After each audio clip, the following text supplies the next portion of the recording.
린 야재입니다.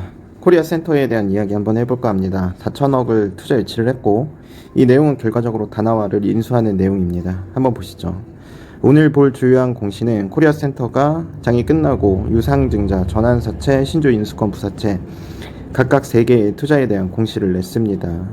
이거를 볼 텐데 공시를 먼저 좀 보면은 신주 인수권 부사채는 결국엔 돈을 빌리는 거죠. 그 규모를 한번 봐야 되겠고 누가 이거에 대해 발행을 하는지 이런 것도 한번 보는 게 좋겠죠. 전환권 사채에 대한 것도 똑같습니다. 금액이 아까랑 똑같고 사실 조건도 똑같습니다. 그리고 발행자도 똑같아요. 결국엔 동일한 사람한테 돈을 당긴다. 이렇게 보면 되는데 이 다 돈을 당기는 목적이 타법인 증권 취득 자금이다. 이런 부분을 한번 보셔야 되고요. 유상 증자까지 합니다. 이 또한 타법인 증권 취득 자금인데 금액이 꽤 크죠. 그리고 3자 배정 대상자도 동일합니다. 결국엔 한 회사가 유상증자도 받아주는 거고 전환사채도 해주는 거고 신주 인수권 부사채 이 3가지 콤보에 돈을 대주고 있는 모습을 보입니다.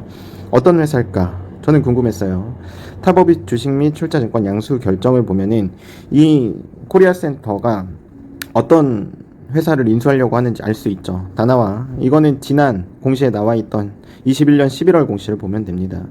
지금 투자를 받는 금액과 이 전체 금액이 거의 동일해요. 이런 부분에 대한 확인 한번 해보는 게 좋겠죠. 그리고 이 금액에 대한 거는 이거는 제가 코리아 센터의 공시에서 갖고 온 게 아니고 다나와의 코리아 센터가 공시를 낸 겁니다. 그래서 이 내용에 대한 대금 지급을 어떻게 할 건데 지금 예정인 금액이 있죠. 이런 부분에 대한 설명도 제가 좀 해드릴 거고요. 코리아 센터의 전체적인 사모 자금의 사용 내역 이거를 보면 얼마나 공격적으로 지금 타법인들을 취득하고 있는지 볼 수 있습니다. 그래서 이런 부분도 한번 보는 게 좋을 것 같고 코리아 센터가 지금 경영 참여 목적으로 투자를 그러니까 증권을 취득한 회사는 비상장만 11개, 단순 투자는 6개 이렇게 있습니다. 그래서 이런 부분도 확인하는 게 좋을 텐데 이 단순 투자 1개 상장은 본인 코리아 센터 자회사 본인 자기 주식입니다. 이거는 그냥 알고만 계시면 되고 코리아 센터는 시총이 5,403억으로 적지 않죠. 상장 이후의 흐름도 나쁘지는 않지만 이 기간이 2년이나 되기 때문에 이 2년간의 흐름이 결코 좋다라고 볼 수는 없겠죠. 그런 부분은 한번 확인을 해보는 게 좋을 것 같고 코리아 센터 그리고 이번에 코리아 센터에 돈을 대주는 MBK 파트너스라는 회사 이 회사도 한번 보면 좋은데 이 내용을 공감을 해주신다면 이 둘에 대한 내용도 다룰까 합니다. 공시 읽어주는 아재 시작하겠습니다. 코리아 센터가 4천억 규모의 투자 유치에 나섰습니다. 1천억의 신주 인수권 부사채, 그리고 2천억은 대충 유상증자, 그리고 나머지 1천억은 전환사채 이렇게 있는 거죠. 금일 장 종료 이후 대규모 투자 유치에 따른 공시를 냈기 때문에 각각의 공시를 한번 보는 게 저는 좋겠다라고 생각을 한 거고 주식을 배정을 담보로 하는 이 3가지 다 성향이 비슷한 투자 유치입니다. 꽤나 공격적인 타법인 출자에 영향을 받은 걸로 보이기 때문에 이런 걸 한번 볼 거예요. 신주 인수권 부사채 1,000억 원 규모죠. 여기 999억, 9,900 뭐 이렇게 돼 있죠. 내용을 가져오지는 않았어요. 자세한 내용들은 안 갖고 왔는데 제가 글로 썼습니다. 행사가액은 6,679원이고 원단위를 당연히 절삭하니까 9원을 빼면 6,670원이 됩니다. 특이한 점은 리픽싱 조항이 없습니다. 액면가가 변하지 않는 이상 이 6,670원보다 더 떨어뜨리지는 않는다 이렇게 보시면 되고요.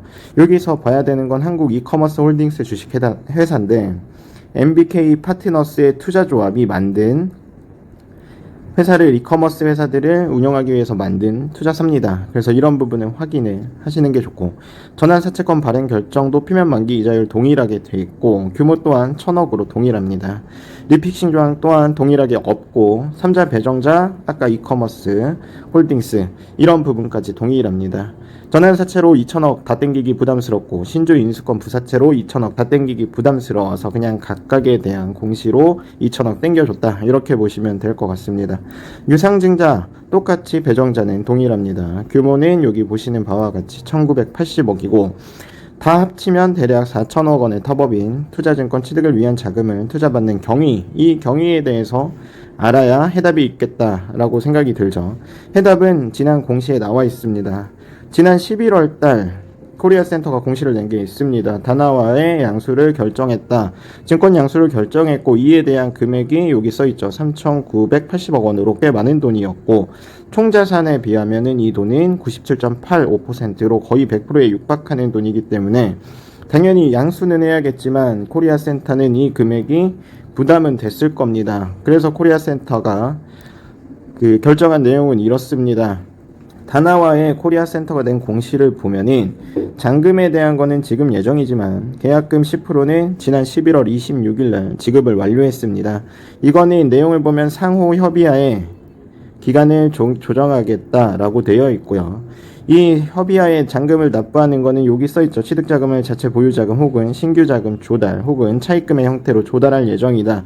결국엔 신규자금의 조달로 인해서 이 돈을 마련했고 그에 대한 잔금이 이제 곧 납입이 되지 않을까 저는 생각을 하고 있습니다. 코리아센터가 다나와를 인수하는 데는 무리가 전혀 없어 보입니다. 이런 부분은 확인을 하시는 게 좋고요. 이렇게까지 공격적으로 운영하는 코리아센터는 사무자금을 어떻게 운영을 하고 있을까 한번 봤습니다. 이런 건 분기보고서, 사업보고서 이렇게 보면 되고요. 이 유상증자의 각각에 대한 회사들을 유상증자로 증권 취득을 했습니다. 결국에는 이 탑업인 증권 취득, 서머스 플랫폼, 플레이오토, 그리고 사업 다각화를 위한 탑업인 인수에 대한 사업의 확장성에 꽤나 돈을 들이고 있는 모습이다라고 저는 보고 있고요. 이런 사업의 확장성 그리고 다각화 결코 나쁘지 않습니다. 돈을 헛된 데 쓰는 것보다 이런 목적으로 쓰는 게 더 유리하지 않나 저는 생각을 하고 있고요. 얼마나 공격적이냐면 경영 참여의 목적으로만 11개의 회사를 취득을 하고 있습니다. 너무 많아서 다 일일이 회사들의 계열사를 갖고 올 수는 없지만 경영 참여 목적으로 11개의 계열사를 가지고 있다. 단순히 이커머스에 대한 지금에 대한 사업에 대한 영위보다는 난 더 성장에 목마르다. 이런 모습이라고 저는 생각을 합니다. 지금의 회사 운영 자체도 나쁘지 않은데 얼마나 더 클지 기대가 됩니다. 저는 코리아센터가 이제 상장하고 주가는 나쁘지는 않지만 좋지만도 않다라고 보여지죠. 상장 공모가를 상회하는 모습을 한 번밖에 보여주지 않았고 아직 상장 이후에 2년밖에 되지 않았기 때문에 2년 조금 넘었죠. 투자자들에게 미래 사업성에 대한 그림을 조금 더 명확하게 보여주면 좋지 않을까. 그거에 대한 주가의 방향성이 좀 더 상방으로 뚜렷하게 나오면 좋지 않을까. 저는 이렇게 생각을 하고 있고요. 시가총액 요 정도 커 보일 수 있지만 앞으로 성장성이 기대되는 회사 중에 하나다 라고 볼 수 있을 것 같습니다.